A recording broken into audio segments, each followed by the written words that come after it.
JB, in the place to be. How are you, my friend? Sweet. Great to see you, as always. Right, let's talk about... Well, let's not talk about the England squad. Let's talk about the mechanics of getting called up to the England squad because, Bully, you were called up. Happened to me, didn't it?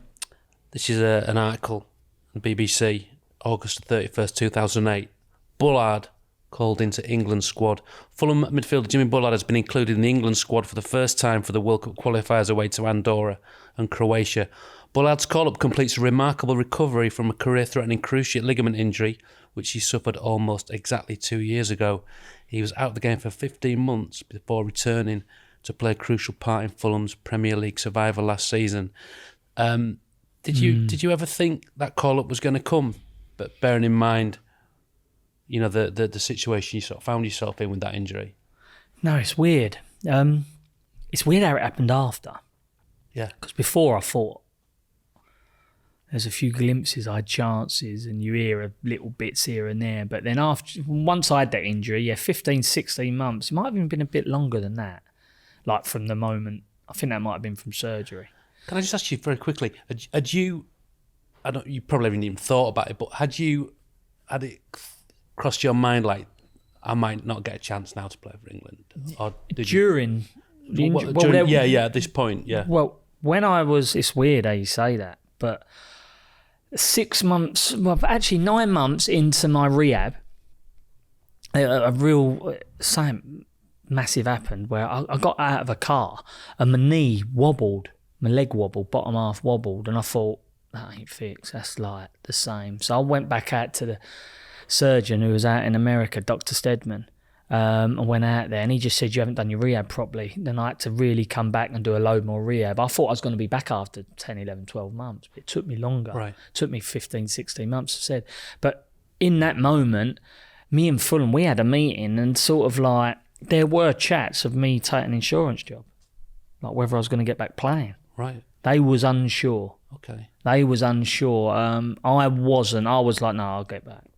And when I spoke to Stedman, he said, I'm not sure what level I can get you back to.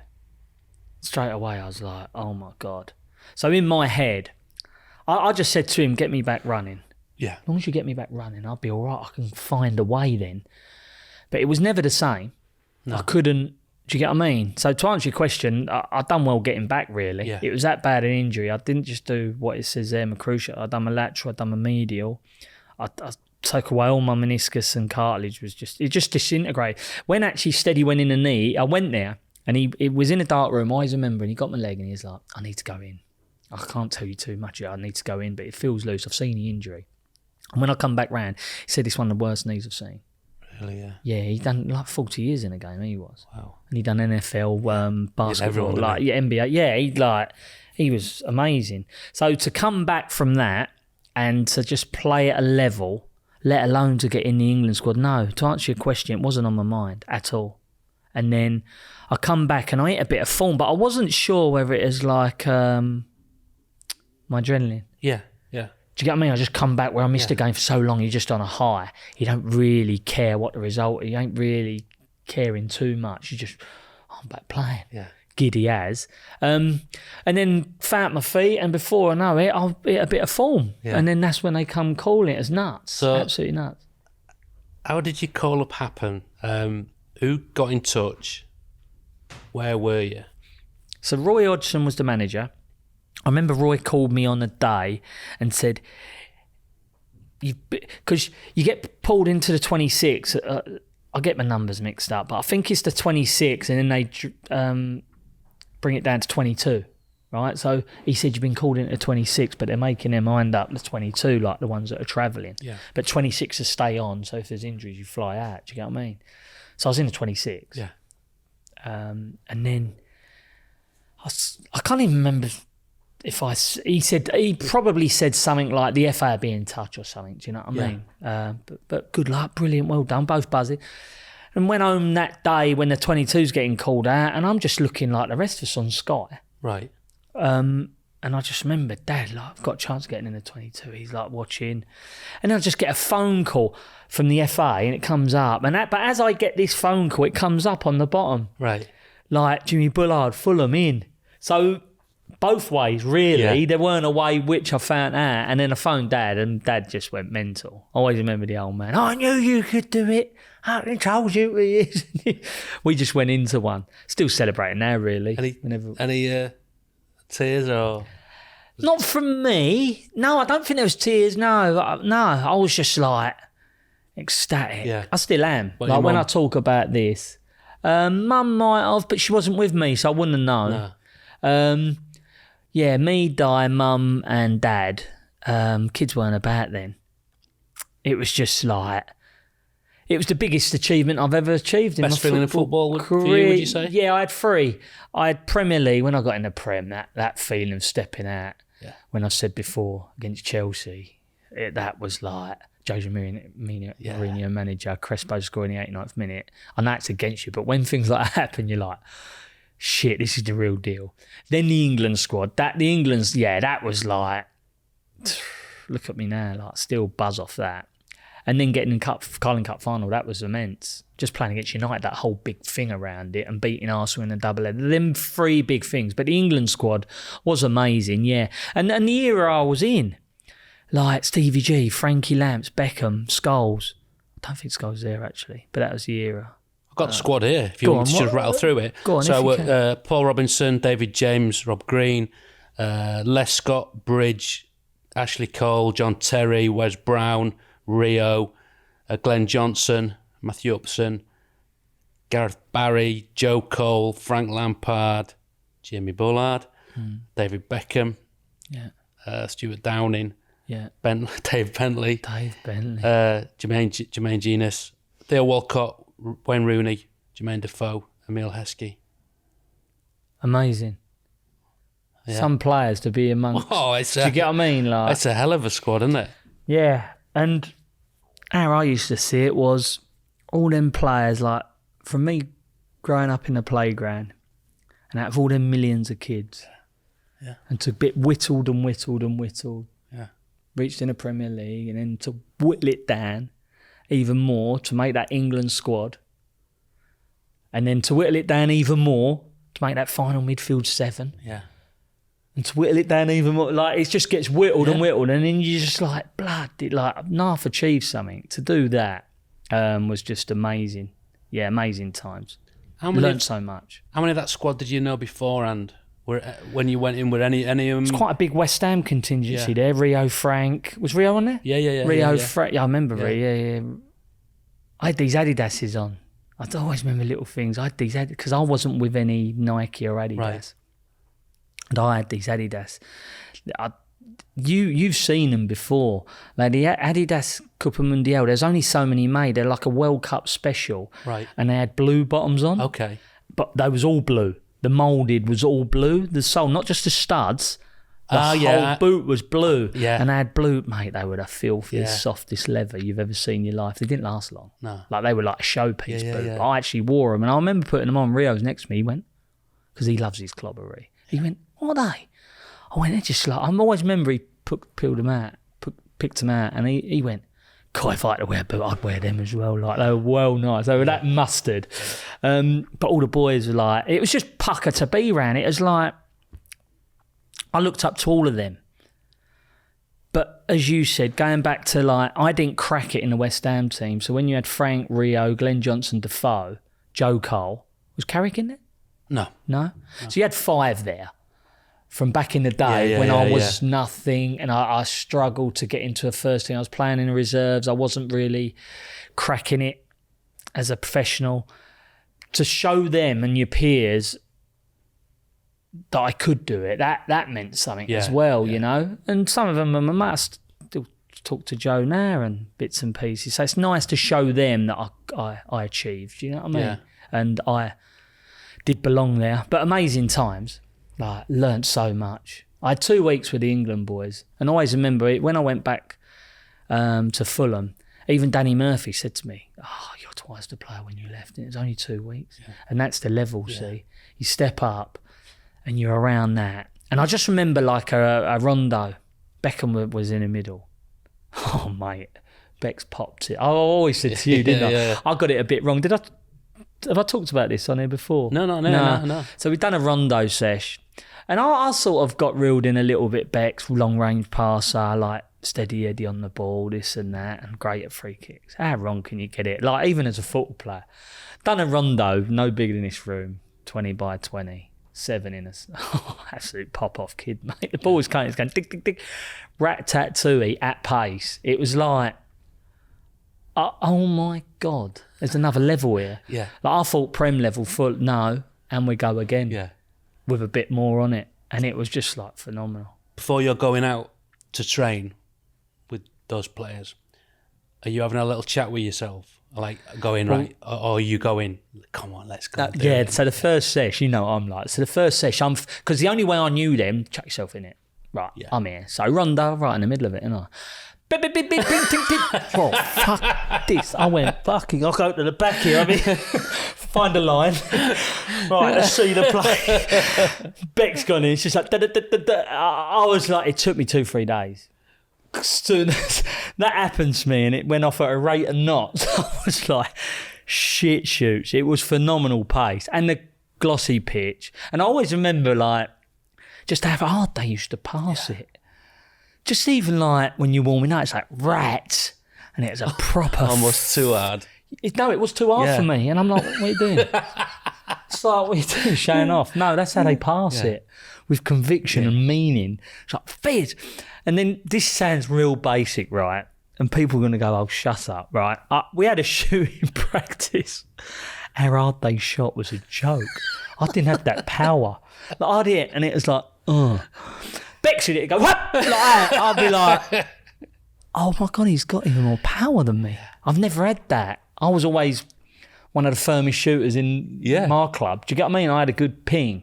Different levels of ping, boy.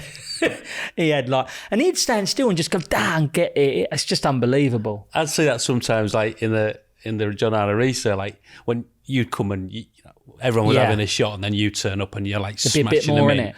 But then some of the other players who'd come down, like people would be like, you'd see, I proper remember you players like rodding it. Like you used to look at me and go, oh, different noise, innit? Oh, it's brutal. It's like I feel sorry for the ball. Just gets crushed, innit? And that it's a square of hit, innit? It's just like straight Proper through the middle of it. Wallop It's gets just in a there. crunch, innit? Yeah. But yeah, phenomenal. And just to be around that level of ability and power, it was like really, really good for me. Like took me to a level. And I held on to that for a long time. I held on to that. But then it slowly dribbles away, you know? And that's why the best are the best, because each individual drives each individual and you just keep them levels. Do you get what I mean? But it shows, doesn't it? Because you would have thrived at those levels, you know. So you would think as well, and no disrespect to like the clubs you played for some great clubs, but like if you'd maybe gone to that next level, could you have done it? Would you? I always believe though, if you're gonna do it, you'd do it. Yeah. Do you get what I mean? I always believe the boys that are at that level, there's a reason why they're at that level. Right. They've done it in teams below. Do you get what I mean? People go, oh, he's lucky to be in that team. I don't believe in that. I believe over time, you'll get found out. Right. Do you get what I mean? Like, your peers will find you out quicker than any fan or any manager. Even taking into account injuries, though? If you can't do that, injuries are part of it, aren't they? I would never... I don't dissect my injury with a what if. I have the injury. Like, I blame myself for the injury. I played a 1-2 and I should have got off my foot. And I was lazy. I see it coming a mile off. I see it coming yesterday. Still didn't react. There might be a little bit of me... Because at that time in the injury, I was flying. Yeah. I was absolutely flying. There's a little bit of what if, but... What ifs, maybes, do you know what I mean? You can never hang on that. Did you get a load of England kit? Did you get loads of gear, like trackies and... Yeah, that was one of the best days as well, because you're like when you actually get like the trackie and then you smash it on your bed, you're like... I looked at that for about 10 minutes. Was it Umbro? Yeah. Yeah, even though for me it weren't the best looking. No. because it was ours. Was it big oversized No, one as well? I made sure. No, it wasn't. No. If you have a look at it's all mega tight. Okay. Like it looks well. You asked for it looks well. Yeah. I had to. Yeah, I couldn't be I couldn't be doing a press conference and it was all massive and baggy. I was beyond that now. Yeah. Do you get what I mean? Yeah. It's got to be small to medium. That it's got to be nice and tight. And I think I changed the top. Yeah, I think it's just got to look well. Yeah. Because I knew I was going to be doing press and stuff. Is that when they changed from like drill tops to more It's trackies. more track? Yeah, It was all tracky. Yeah, it was. I think it was a couple of years after. Yeah, it was all tracksuit. It was nice tracky though. Yeah, It was. Yeah, our kits have always been nice. The actual kits have always been pure. yeah. Thing with kits as well. I don't know if you get this. When you look at a kit, it's two different things: looking at it and putting it on. Yeah. Some kits like the fit, and when you put it on the material, you're like, get that fashion, right? It's the same thing. What it looks like on the hanger ain't what it feels like on you. No. It can be two different things. Do you get what I mean? I used to look at the Fulham kit and think, oh, it looks well basic. I used to wear the Fulham kit. It was filth. Yeah. It's just dead tight, and your material was money. Yeah. Smelt money. It was like, that feels fucking pucker. And the England kit was the same. But yeah, just to get that, imagine me, I've just gone in there, they give you your kit and all your trackies, smash it on your bed, and you're like, fucking, I've arrived here. Do you How know many shirts did they give you?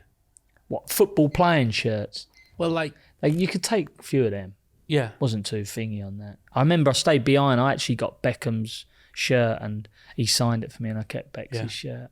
Do you know, out of all the players that really surprised me was Beck's. yeah, How fucking good he was. Like, I knew he was good, but I didn't know he was that good. yeah. Do you get what I mean? I sort of underrated him a little bit, but he was quality. It's only when you're on. I assume it's only when you're on the pitch with someone and you're standing next to them, and you almost feel. You can feel the velocity of that shot. You can almost feel the wind off the ball. You feel the power, don't you? You see the power. Yeah, when you're right firsthand. next to it, I suppose. When you're right next to it and you're rubbing shoulders and you go to mark him in a game and it's like, it's quicker, he's a little bit stronger than you think, oh, he can do that. Oh, I didn't know he could do that. Or, like at Bonglahor, I used to have him down as a pace merchant. He ran the show in a game. I'm like, Yeah, it's going to be a Bonglahor. I didn't have him down as like, but he was. yeah, He was levels. Like, fuck me. Strong, physical, powerful, quick, could notch. Like, there's a reason why they're there. And I was one of them. But I used to look at them and go, by. Like, Rooney was just unbelievable as well. yeah. Like, I know I'm just giving you the basics, yeah. but when you're actually there and feeling it, it's just, like, incredible. Like, it's so, so good. Who did you sit next to for meals? I remember this, we sat just all on a big long table, all together a lot of the time. It wasn't, definitely didn't have none of them, that group. I never see that group scenario. You know, when they said United, Liverpool, it might have been after that. I never see none of that. One thing that wasn't as good, didn't spend a lot of time with each other away from football or food, really. So it was up in your room. Yeah, train. It was a lot of that, up in your room, down your car, boom, boom. And that's me and Bence was the only one that got together real close. Who did you room with? Or did you have your own all room? Singles. Oh, okay. All singles. Again, bit shit. Yeah, it's not very bully. You can't wrestle. Mate, I love. Imagine you wrestling with Bex, fancy a off the suplex wardrobe, off the wardrobe. Watching. It's a bit weird, isn't it? So I miss that club. It's different when you're with a club for years. Do you know what I mean? You're with a club for years. I'm so different. If I don't know someone, I'm a lot more standoffish than I am someone I really know. And I feel a lot more uncomfortable than I did at Fulham. Yeah. It's just the way I am until I warmed up. And then 10 days in, I'm knocking on all their doors, isn't I? Yeah. Fancy it, bushwhackers? But yeah, I loved it, John. It was an amazing time.